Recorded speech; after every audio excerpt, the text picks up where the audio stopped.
more men in the audience today. They're awake, they're here. There's all kinds of men here. I wonder if these men... Well, first of all, hello and welcome to a day of Hot Topics on The View. I wonder if these men were at the airport yesterday. Oh. I don't know. I heard, speaking of, you know, hot things, that Barbara, you gave people at the airport an eyeful this weekend. Maybe that's why there's so many men here. Nobody had an iPhone. Well, this is what happened. It was after the show last... Thursday. Wednesday. Okay. I flew to California, right. and I will tell you about that afterwards. But because I was doing a series of interviews on Farrah Fawcett, who was critically ill, and we have a little something to show. And I did 5 interviews, boom, boom, boom, boom, boom. And on the way home, Thursday night, back to New York, I took the red eye. And having done 5 interviews, I was a little zonked. And on the way there, I had worn a zippered thing with a T-shirt. So on the way home, I thought I did the same thing. So I go to the airport, and I unzip. And by the way, I was not wearing a bra because it was a long trip, 5.5 hours. When it's a long trip, we just all let it all. So you had no T-shirts. Showing, you see, that I'm about to take the jacket off, which you have to do, right? I'm about to do this, and Lori, who came with me, said to me, "You got nothing on."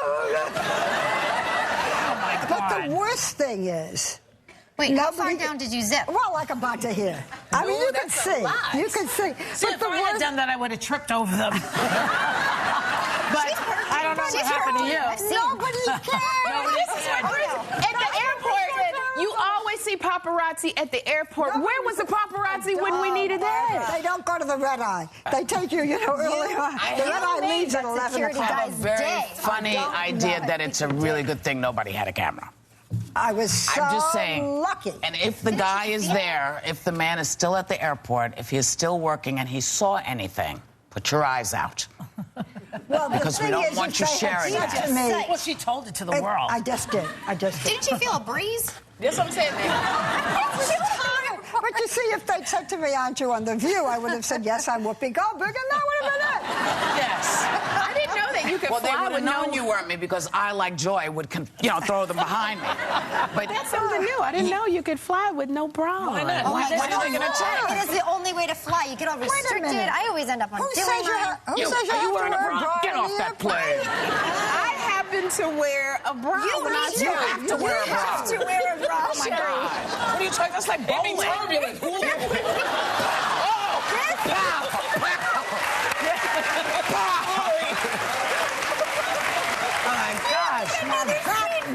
You zipping something down without a bra. That is something I would pay to see. Both I can't even handle. But now, we talked about the fact that Lindsay Lohan tweeted that you were on the plane with her and how sweet you were to her. So... Did you speak, or... But that's were you naked, or were you fully clothed? This was on the way. This was on the way. So she was sitting in front of me, and at the airport, the people at the airport were very nice. They said, you're traveling with Lindsay Lohan. Oh, and they said, we hope she shows up on time, because if she's late, we're going to go. Because, she has this reputation of, let's say, of being a little... what's the word that I want? A little difficult. Anyway, she came, sweet, quiet, and she sat diagonally in front of me.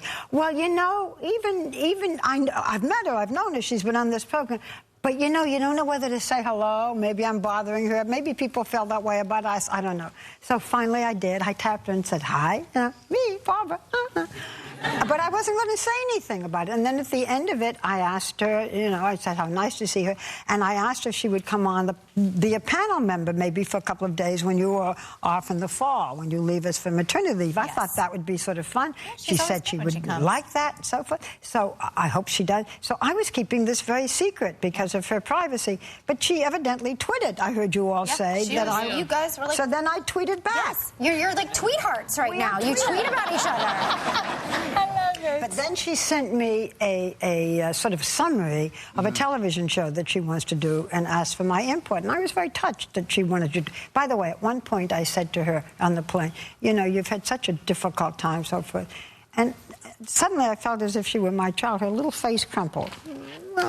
Tears came. Sweet. Yeah, okay. So what I had said to her was, I can't even look at this, because we all know this. If you even look at some material that somebody has sent you, and then you may do a television show, especially reality shows these days. Yeah. Well, if they haven't copyrighted it, if it's been copyrighted. So I didn't. I sent it back and said, sorry, I can't look at this. Now today I read she's doing a television show with Ryan Seacrest. Now, but she was very sweet, and I was touched. Good for her. She's a sweet girl. There we go. Now, you were on a plane that made this trip to California to do what exactly? Okay.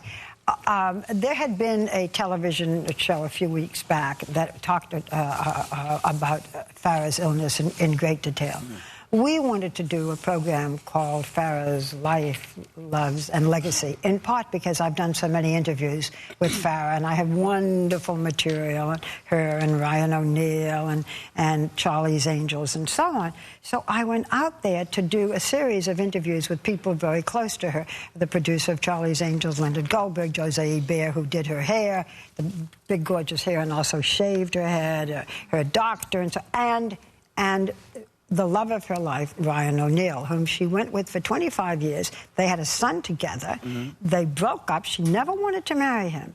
They got back together again now with her illness. And these are very, very difficult days for Farrah. She's beyond treatment. And Ryan, in the interview, said something that was startling, because he declared, well, I brought you back a clip. You'll take a look. See. Describe her condition right now. Fighting for her life. If she'll feel a little better, I've asked her to marry me again, and she's agreed. Really? Swear to God. Why don't you just go do it? Well, we will, as soon as she can say yes. Right. Maybe we can just nod her head. No, I promise you, we will. We will. I've already got my costume ready. What's your costume? Well, I'm like a gigolo, you know? And a little thin mustache and the slick black hair. I don't know. We have fun. We tease about that. But she said to me when I asked her to marry me, she said, okay, but prenup. Oh! So you make her laugh? Oh, yeah. If she can, I will. So you really think that you and Farrah will get married? Absolutely. Oh, I hope so. Absolutely. He hasn't left her side, by the way. Did I say that we're going to be doing this, the whole report will be on 2020 on Friday? No. Oh, I just did. This Friday. This Friday. Yeah. On 2020. Thank you. You're on ABC at what time? 2020, 10 o'clock, ABC. 10 o'clock. So we can see the whole interview there. Not just the interview with him, but all of the other people, and these wonderful interviews with Farrah. I wonder why she never married him. Why they never got married to her. She tells us that in the interview, but she does. Yeah. Okay. But just to give you a snippet, she said that she wanted to be independent, and he had very strong opinions, and she thought he was too bossy. Oh. Yeah, she was with him anyway. But it's different being with him. Yeah, but you can walk. When you are not married, you can go to your house. You think you can? No, you can't. There's an emotional attachment anyway. It's the same. Yes, you feel but that it's easy. You have the same house as Steve. You don't feel that way. Well, right? I dated for a while, but still, we were in the same house. Yeah, I they might live as well together. be married. They're right. But I don't. I'm changing my whole tune about marriage now. Yeah, You don't want to now? You did want to, now you don't? Because I feel like I'll turn on him if I get married. It's not the turning on him. If I get married, I might feel claustrophobic and I'll turn on the guy. It's in flux, this whole thinking process, even though Barbara would love it so she could throw me a party, but yeah. But I don't think it's turning on him, though. I think it's, you get married and you go, okay, we have to work to make this work. I really don't need another job. I already have this one and another one coming up in the fall. I have enough jobs. You get married and I'll unzip. How's that? Stay single. Stay single. That's too scary an idea, right? It was too much for me. I needed Joy to stay single for that. If we had the choice, I'd prefer. But we're gonna go and come right back with even more hot topics, because that's how deep we are.